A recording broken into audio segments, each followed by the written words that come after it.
Break के बाद आरोग्य मंत्र में आपका एक बार फिर से स्वागत है। आज हम बात कर रहे हैं माइग्रेन के बारे में, लेकिन अपनी चर्चा को आगे बढ़ाने से पहले बात करते हैं अगले कॉलर से। हेलो हेलो, हम त्रिपुरा से बात कर रहे हैं। प्रिय जी। कहाँ से बात कर रहे हैं? त्रिपुरा। त्रिपुरा से। बताइए क्या प्रॉब्लम है? देखिए, मेरा प्रॉब्लम है कि मेरा वेट जो है बहुत कम है। ठीक है, बहुत पतले पतले है। वेट कम है आपका? हाँ। अच्छा, तो अभी आपकी हाइट कितनी है? हाँ, 5.6। 5.6। और वजन कितना है? 50। 50। हाँ। उम्र कितना है? उम्र 21। 21। तो आपको भूख ठीक लगता है? भूख तो लगता है सर, खाता हूँ, लेकिन वो तो कोई काम नहीं करता है। खाना पच जाता है ठीक से? हाँ, खाना ठीक से पचता है? कोई गैस वैस तो नहीं होता पेट में? गैस तो बीच बीच में हो जाता है, लेकिन वो ऐसे ही पानी पीने से ठीक हो जाता है। अच्छा, और जो है शरीर में कमजोरी भी महसूस करते हैं क्या? हाँ सर, बहुत वीकनेस है। चलो देखिए, आपको एक नुस्खा बताते हैं, इसका प्रयोग करिए आप। बोलिए। आप जो है बादाम, 7-8 बादाम और बादाम। 10-12 किशमिश हाँ। और 4-5 खजूर। खजूर। खजूर, डेट्स होते हैं ना जो, हाँ। तो इनको सबको रात को भिगो दीजिए पानी में, और सुबह बादाम का छिलका उतारिए और इनको सबको पीस करके दूध में उबाल करके आप रोज सुबह पी लीजिए। सर, दूध तो नहीं मिलता सर। दूध नहीं मिलता तो ऐसे ही खा जाइए इसको, ठीक है? ऐसे ही खा जाइए, ऊपर से पानी पी लीजिए, और साथ में अश्वगंधा का चूर्ण भी आप लेना शुरू कर दीजिए। अश्वगंधा चूर्ण। अश्वगंधा चूर्ण 1 चम्मच रात को ले लीजिए सोने से पहले। तो ये शुरू करिए, कम से कम 2-3 महीना इसको निरंतर रेगुलरली खाइए। उसके बाद फिर हमें बताइए फ़ोन करके क्या हालचाल है आपका, ठीक है? सुनिए सर, बहुत पतली दिखता हूँ सर। कोई क्या दिक्कत होगा नहीं, आप क्या? शुरू तो करिए, 2-3 महीना खाइए, फिर उसके बाद बताइए, ठीक है? चलिए, तो वेट कैसे गेन कर सकते हैं आप और अपनी मेमोरी कैसे शार्प कर सकते हैं, ये दोनों चीज़ें एक ही उपाय से आप अचीव कर सकते हैं। बस इसे रेगुलरली करना है और उसके बाद दोबारा हमें फ़ोन करके आपको रिपोर्ट ज़रूर देनी है। अभी हम आगे बढ़ते हैं और बात करते हैं हमारे आज के टॉपिक की, माइग्रेन के बारे में हम बात कर रहे हैं। डॉक्टर साहब, माइग्रेन होता क्यों है? अगर कॉजेज़ की बात करें तो यह वजह क्या है इसकी? देखिए, अगर हम आयुर्वेद की दृष्टि से इसको समझने की कोशिश करें तो पित्त त्रिशूल हम इसको आम तौर पर मानते हैं। पित्त की वृद्धि जब हो जाती है, बहुत ज़्यादा पित्त बनता है पेट के अंदर, तो ये पित्त जो है कहीं ना कहीं हमारे ऊर्ध्व गमन इसको हम कहते हैं, ऊपर की तरफ जाता है। सिर में जो हमारी नसें हैं, नर्व्स जो हैं, उनको टाइट कर देता है, ख़ास तौर पर आँख के पीछे, कभी जो है दूसरी आँख के पीछे, या कभी आधे सिर में, इस प्रकार से वो स्थापित हो जाता है। तो वहाँ प्राणवायु जो होती है हमारे मस्तिष्क में, उसको ये दूषित करता है। तो प्राणवायु और पित्त की वृद्धि से होता है। इसीलिए हम आपको बार बार कहते हैं, माइग्रेन वाले लोगों को हम चाय बिल्कुल बंद कर देते हैं। बहुत बारी मैंने देखा है, जिन लोगों को माइग्रेन होता है वो अगर ज़्यादा चाय पी लें तो कहीं कहीं उनको एकदम से अटैक आ जाता है। कुछ लोगों को आता ही एसिडिक भोजन करने से वो अटैक आ जाता है। तो ये कारण है। लेकिन अगर थोड़ा आम दृष्टि से देखें तो आजकल ऐसे भी लोग हैं जिनको कि मौसम से जो है माइग्रेन हो जाता है, कभी बादल हो रहे हैं उससे माइग्रेन उनको होता है, पॉल्यूशन से हो जाता है, या फिर जो है किसी परफ्यूम से हो जाता है।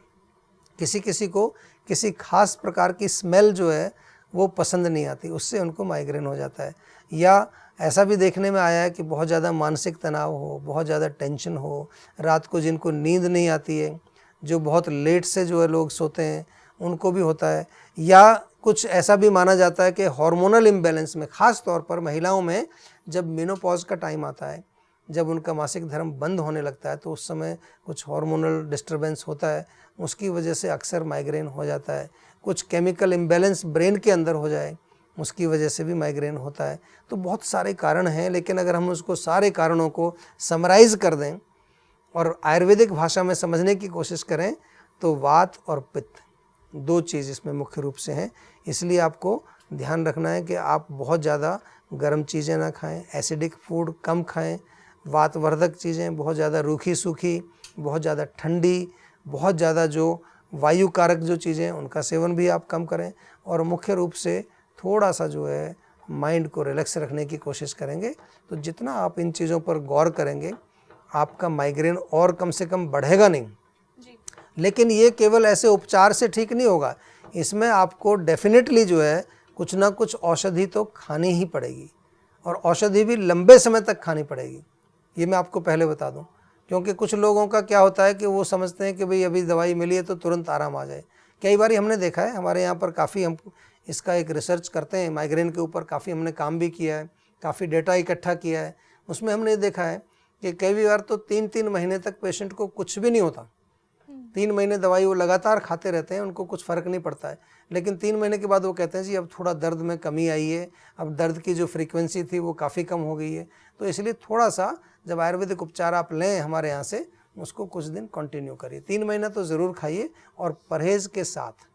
हम आयुर्वेद में ये चीज़ आपको हमेशा बताते हैं कि जो भी आप दवाई खाएँ उसका जो परहेज़ है वो दवाई के जितना ही इम्पोर्टेंट है। और कभी कभी तो मैं ये कहता हूँ कि दवाई से ज़्यादा इम्पोर्टेंट है परहेज़ करना, क्योंकि दवाई तो काम कर रही है अपने जो रोग के मूल कारण को नष्ट करने में, लेकिन अगर आप उस कारण को बढ़ाते रहेंगे तो फिर दवाई का असर भी उतना नहीं होगा।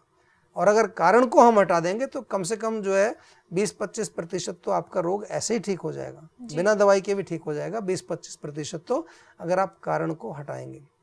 इसलिए जो हम एक डाइट चार्ट बना के देते हैं आपको, हमारे यहाँ एक प्रक्रिया है कि आपको जो औषधियाँ आती हैं उसमें पूरा डाइट चार्ट आती है, कुछ और भी हिदायतें देते हैं, खाने पीने के संबंध में कुछ चीज़ें बताते हैं, और आपको पूरे निर्देश दिए जाते हैं कि किस प्रकार से आप अपनी जीवन शैली को बदलें, किस प्रकार से आप अपने जो मानसिक थॉट्स को चेंज करें, किस प्रकार के आप योगासन प्राणायाम वगैरह करें, उसका सबका हम एक पूरा विवरण आपको बताते हैं।